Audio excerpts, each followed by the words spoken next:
বীর মুক্তিযোদ্ধা lieutenant colonel অবসরপ্রাপ্ত শরীফুল হক ডালিম রচিত স্বৈরাচারী আওয়ামী সরকার কর্তৃক নিষিদ্ধ ও ইতিহাসের অজানা অধ্যায়, যা দেখেছি, যা বুঝেছি, যা করেছি থেকে আজ পাঠ করছি ৩০তম পর্ব। জনাব হেনরিক ভ্যান্ডার হেইজডের আন্তর্জাতিক ব্যাংকের একজন কর্মকর্তা সে সময় ঢাকায় উপস্থিত ছিলেন। তিনি দ্য নিউ ইয়র্ক টাইমস এ এক প্রতিবেদন ছাপান। সেটা 14 জুলাই লন্ডনে দ্য টাইমসে প্রকাশিত হয়। তার উপর ভিত্তি করে একই দিনে দ্য টাইমসে একটি সম্পাদকীয় ছাপা হয়। পাক বাহিনীর পাশবিক আচরণের বিবরণ তাতে বিস্তারিতভাবে লেখা হয়। সেই প্রতিবেদন পড়ে বিশ্ববাসী স্তম্ভিত হয়ে যায়। বিশ্ব পরিসরে বাঙালিদের প্রতি সহানুভূতি জাগিয়ে তুলতে জনাব হেনরিকের প্রতিবেদন ও দ্য টাইমসের সম্পাদকীয় বিশেষ অবদান রাখে। 27শে মার্চ সকাল 10টার সময় কারফিউ উঠিয়ে নেওয়া হয় দুপুর পর্যন্ত। হাজার হাজার বীর সন্ত্রস্ত নরনারী প্রাণ ভয়ে গ্রামের দিকে যাত্রা করে। পথে পাক বাহিনীর সৈন্যরা তাদের উপর গুলিবর্ষণ করে। অনেক নিরীহ ব্যক্তি এতে প্রাণ হারায়। উড়ন্ত হেলিকপ্টার থেকেও পলায়নরত নিরস্ত্র জনগণের উপর গুলি চালানো হয়। এভাবে জনগণের মনে ভীতি সন্ত্রাস সৃষ্টি করার চেষ্টা চালানো হয়। সেনা ছাউনিতে আচমকা আক্রমণের ফলে শত শত নিরস্ত্র পুলিশ এবং ইপিআর এর সৈনিকরা প্রাণ হারায়। যারা বেঁচে যান তারা অস্ত্রাগার লুট করে শহরের জায়গায় জায়গায় সশস্ত্র প্রতিরোধ সংগ্রামে ঝাঁপিয়ে পড়েন। কিন্তু বিপুল আক্রমণের মুখে তাদের অসংগঠিত প্রতিরোধ ক্রমশ দুর্বল হয়ে পড়ে। সশস্ত্র বাহিনীর লোকেরা ছড়িয়ে পড়েন গ্রামে-গঞ্জে। পাক বাহিনী নৃশংস হিংস্রতায় তাদের ধাওয়া করতে থাকে। সেনাবাহিনীর জেনারেল ফজলে মুকিম খান পাকিস্তান সেনাবাহিনীর 25শে মার্চ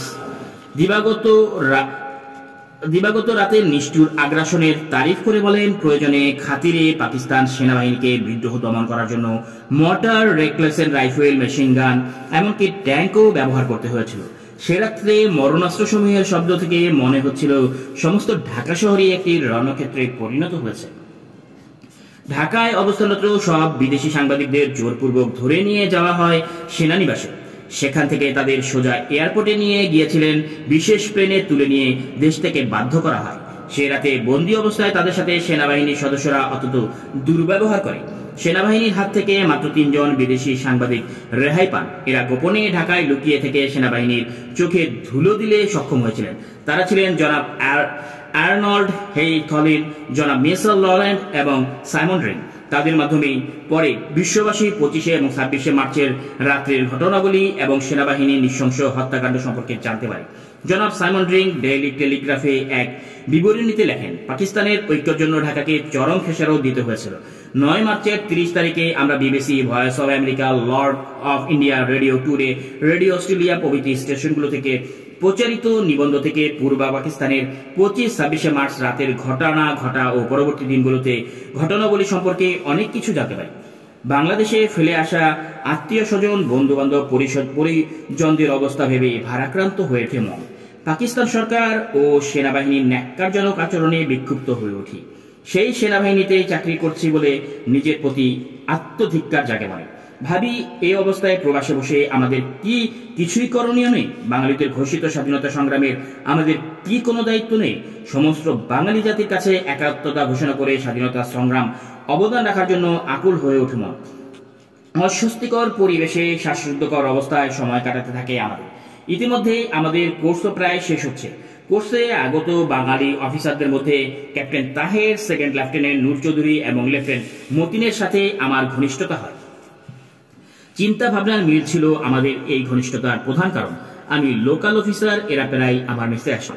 দল বেঁধে আনন্দ ফুর্তি করে আমরা অবসর সময় কাটাতাম। একসাথে খাওয়া, বেড়ানো, সিনেমা দেখা, ক্লাবে আড্ডা মারা ছিল আমাদের বিনোদনের উপায়। লেফটেন্যান্ট সুমিও প্রায় আমাদের সাথে যোগ দিত। আমরা একত্রিত হয়ে আনন্দ ফুর্তি করতাম ঠিকই, কিন্তু তার ফাঁকে ফাঁকে আলোচনা চলত বাংলাদেশ নিয়ে। সবারই একই চিন্তা, আমাদের কিছু একটা করা উচিত। মুখ বুজে সব অত্যাচার সহ্য করে নির্বিকার হয়ে বসে থাকলে চলবে না। জাতীয় সংগ্রামে আমাদের সাধ্যমতো অবদান রাখতে হবে। কিন্তু কি করা সম্ভব? ইতিমধ্যে জানতে পারলাম আমাদের 16 ডিভিশনকে পূর্ব পাকিস্তানে পাঠানো হবে। অত্যন্ত সুখবর, ডিভিশন গেলে আমিও ইউনিটের সাথে পূর্ব পাকিস্তানে যেতে পারবো। খবরটা পেয়ে তাহের, নূর, মনি এবং সুমি সবাই খুশি। কোর্স শেষ হলো, কিন্তু স্কুল কর্তৃপক্ষ আদেশ জারি করলেন, পূর্ব পাকিস্তান থেকে আগত কোনো অফিসারকে তাদের ইউনিটে ফেরত পাঠানো হবে না। তাদের সবাইকে পশ্চিম পাকিস্তানে বিভিন্ন ইউনিটে পোস্টিং দেওয়া হবে। এ কি ব্যাপার? এমনটি তো হবার কথা নয়। আমরা সবাই বিভ্রান্ত হয়ে পড়লাম। কোর্স শেষে ইউনিটে ফিরে যাওয়াতেই নিয়ম, তাহলে এ ধরনের আদেশের উদ্দেশ্য কি? তাহের, নূর, মতি সবার ইউনিটি পূর্ব পাকিস্তানি। তারা সবাই আটকা পড়ে গেল আর আমি ফিরে এলাম ইউনিটে। কিন্তু ইউনিটে যোগদান করেই বুঝতে পারলাম অবস্থার তেমন পরিবর্তন হয়েছে, পরিবেশও অনেক বদলে গেছে। ইতিমধ্যে দেশে ইমার্জেন্সি ঘোষিত হলো। একদিন আমার কমান্ডিং অফিসার কর্নেল মিয়া হাফিজ আমাকে তলব করে পাঠালেন। তার অফিসে যাওয়ার পর তিনি কিছুটা বিব্রতভাবেই বললেন, শরীফ, ব্যাটারি কমান্ডারের দায়িত্ব থেকে অব্যাহতি দিয়ে আমি তোমাকে অ্যাডজুটেন্ট পদে বহাল করতে চাই। দেশে এই নাজুক পরিস্থিতিতে আমার স্টাফ অফিসার হিসেবে তোমাকে আমি মনোনীত করেছি।